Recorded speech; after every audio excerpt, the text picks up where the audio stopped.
Toba Tek Singh महकमा public health corruption का गढ़ बन गया। महकमा पब्लिक हेल्थ की तरक्याती स्कीमों की आड़ में करप्शन के इंटोट रिकॉर्ड बनाए जा रहे हैं।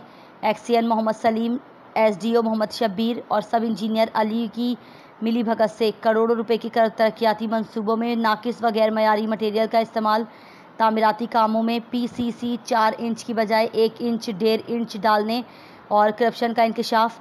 महकमा पब्लिक हेल्थ की क़यादत में टोबा टेक सिंह में करोड़ों रुपए की लागत से तरक्याती मंसूबों पर काम जारी है, मगर काम की क्वालिटी चेक की जाए तो ऐसे महसूस होता है जैसे टोबा टेक सिंह का कोई वाली वारिस ही नहीं।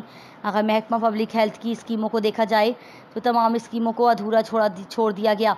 इसके बाइस अवामुन्नास को इंतहाई मुश्किलात का सामना करना पड़ रहा है। महकमा पब्लिक हेल्थ की करप्शन के बाइस न सिर्फ हुकूमत के करोड़ों रुपए डूब गए, बल्कि टोबा टेक सिंह शहर और गिरदोनवा के देहात शदीद मुश्किलात से दो चार हैं। शहरियों ने वज़ीर आला Punjab, DG anti corruption, commissioner Faisalabad, deputy commissioner Toba Tek Singh, Adnan Irshad व आला हुक्काम से नोटिस का मुतालबा किया है। मज़ीद खबरों और अपडेट्स के लिए देखते रहें समाज टीवी। शुक्रिया।